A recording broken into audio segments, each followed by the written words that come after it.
الحمد لله وكفى وسلام على عباده الذين اصطفى أما بعد فأعوذ بالله من الشيطان الرجيم بسم الله الرحمن الرحيم قل هو الله أحد الله الصمد لم يلد ولم يولد ولم يكن له كفوا أحد. وقال في مقام آخر إن الله لا يغفر أن يشرك به ويغفر ما دون ذلك لمن يشاء. صدق اللہ العظیم. ابھی میں طفل مکتب ہوں نہ واعظ ہوں نہ فرزانہ، ابھی میں طفل مکتب ہوں نہ واعظ ہوں نہ فرزانہ، صدائیں دل میں گونج رہی ہیں سنا دوں حق کا پروانہ. برادران اسلام اور معزز سامعین کرام، میں آپ جیسے عظیم المرتبہ حضرات کے سامنے توحید کے عنوان پر چند منٹ لب کشائی کی جسارت کر رہی ہوں. امید ہے کہ آپ حضرات بغور سماعت فرمائیں گے اور اس حقیقی سراپا تقدیر کی ہمت افزائی فرمائیں گے. حق تعالی شانہ جو تمام اشیاء اور جو سما کا خالق اور ہمارا خالق ہے، اس وصف عالیہ کے ذریعے ہمارے معلم اعلیٰ محبوب کبریا صلی اللہ علیہ وسلم پر اپنے احکام کا نزول فرمایا. اس مقدس ہستی نے ہمیں ایک ایسی قوت عالی بخشی جس کو ہم عقل سلیم سے تعبیر کرتے ہیں. اگر ہم اس قوت عالی کو استعمال میں لائیں تو کائنات کے ہر ذرے سے وحدت خداوندی کی خوشبو آئے گی. ذرائع کائنات تو درکنار، اگر ہم خود اپنے اندر جھانک کر دیکھیں تو وحدت ہی وحدت نظر آئے گی. اللہ تعالیٰ نے ہم پر بے شمار نعمتوں کا نزول فرمایا. اس کے باوجود اگر ہم کسی معاصی کے مرتکب ہوتے ہیں تو وہ ذات کریم جس کا فضل و کرم غضب پر غالب ہے ہمیں معاف فرما دے گا. لیکن جب کوئی شرک جیسے بدترین گناہ کا مرتکب ہوتا ہے تو خدائے پاک خود فرماتے ہیں ان اللہ لا یغفر ان یشرک بہ ویغفر ما دون ذلک لمن یشاء. بے شک رب کائنات مشرکوں کی مغفرت نہیں فرمائیں گے اور اس کے علاوہ جس کی چاہے مغفرت فرما دیتے ہیں. اسی لیے رب کائنات نے اپنے مخلوق پر رشد و ہدایت اور صراط مستقیم پر گامزن کرنے کے لیے کم و بیش 1,24,000 انبیاء علیہ السلام کو دنیا میں مبعوث فرمایا. تمام انبیاء علیہ السلام نے توحید کی تبلیغ فرمائی. تمام کی دعوت وحدت کی دعوت تھی. تمام کا مشن توحید کا مشن تھا. تمام کا درس قولوا لا الہ الا اللہ تفلحوا کا تھا. حضرت آدم علیہ السلام نے اسی مشن کو اختیار کیا.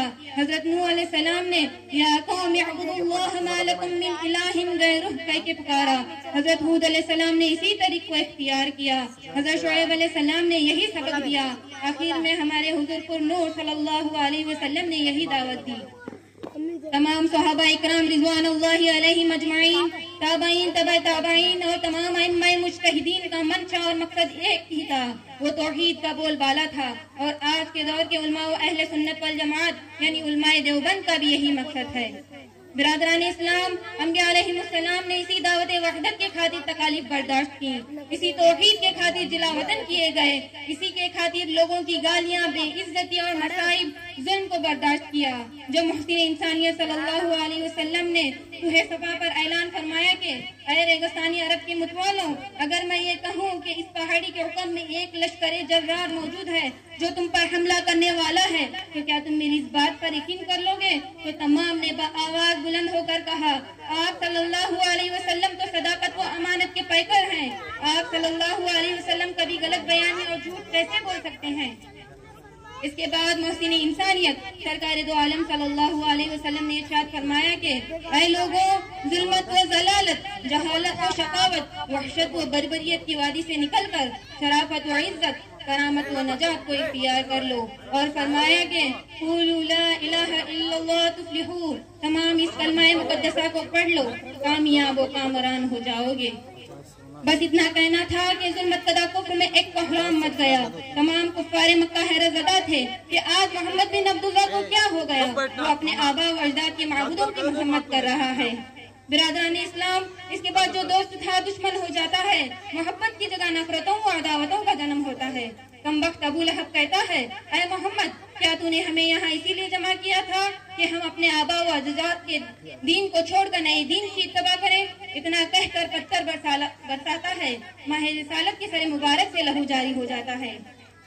یہی وہ توحید ہے جس کے خاطر محبوب کبریا صلی اللہ علیہ وسلم نے طائف کی گلیوں میں پتھروں کی بارش کو برداشت کیا. لیکن افسوس، صد افسوس کہ آج کے مسلمان توحید و وحدت کی اہمیت و قیمت کو نہیں سمجھتے اور شرک و کفر، الحاد و ارتداد کی ظلمت اور تاریکیوں کو اپنے قلوب میں اس انداز سے جگہ اور مکان دیتے ہیں کہ شیطان ملعون بھی دیکھ کر حیرت زدہ ہوتا ہے اور کہتا ہے، ابلیس کہتا ہے کہ اس کے کرتب دیکھ کر بازی لے گیا، مجھ سے مقدر تو دیکھیے۔ برادران اسلام، مختار کل وہ ذات خداوندی ہے جسے ہر مشکل میں پکارا جائے۔ محتاج کل حاجت روا و مشکل کشاں وہ ہے جسے ہر مشکل میں پکارا جائے۔ اولاد دینے والا وہ ہے جو انسان کے شہرت سے بھی قریب ہے۔ بگڑی بنانے والا وہ ہے جو خوف سے امن دلائے۔ سجدے کے لائق وہ ہے جس کی تسبیح حزین نفس کرتی ہے۔ منتوں و مرادوں کا کرنے والا وہ ہے جس کی رحمت اس کے غضب پر غالب ہے۔ ایسی ہستی کا نام اللہ ہے۔ محترم حضرات، ایک مرتبہ حضرت عائشہ رضی اللہ عنہا ایک لڑکے کو نہلا دھلا کر بارگاہ رسالت میں روتی ہوئی حاضر ہوئی اور فرمایا، یا رسول اللہ، کاش ہماری ایک اولاد ایسی ہوتی تو یہ حجرہ آباد نظر آتا۔ میرے آقا سردار کونین صلی اللہ علیہ وسلم نے ارشاد فرمایا کہ اے عائشہ، یہ خزانہ میرے پاس نہیں، یہ تو خدا کا خزانہ ہے۔ اللہ تعالیٰ خود ارشاد فرماتا ہے، قُلْ لَا أَقُلْ لَكُمْ عِندَ خَزَائِنُ اللَّهِ، اے محمد صلی اللہ علیہ وسلم، آپ کہہ دیجئے کہ میں یہ نہیں کہتا کہ تمہارے لیے میرے پاس اللہ کے خزانے ہیں۔ معزز سامعین کرام، اس سے معلوم ہوا کہ مختار کل ذات خداوندی ہے۔ اولاد دینے والی ذات بھی وہی ہے جو ذات مقدس کسی بھی شے کی محتاج نہیں، سبھی اس کے محتاج۔ انبیاء اکرام بھی اس ذات کے محتاج، صحابہ اکرام بھی اس کے محتاج، تابعین تبع تابعین بھی اس کے محتاج، خواجہ اجمیری بھی اس کے محتاج، ثابت قلیری بھی خدا کے محتاج، مخدوم شاہ بھی خدا کے محتاج، قطب الدین بختیاری بھی خدا کے محتاج، ائمہ مجتہدین بھی خدا کے محتاج، اور کائنات کا ذرہ ذرہ بھی خدا واحد کا محتاج۔ ان تمام باتوں سے معلوم ہوتا ہے کہ مستحق عبادت ذات خداوندی ہے اور مستحق سجدہ بھی ذات خداوندی ہے۔ ہم عابد ہیں، وہ معبود ہے، ہم ساجد ہیں،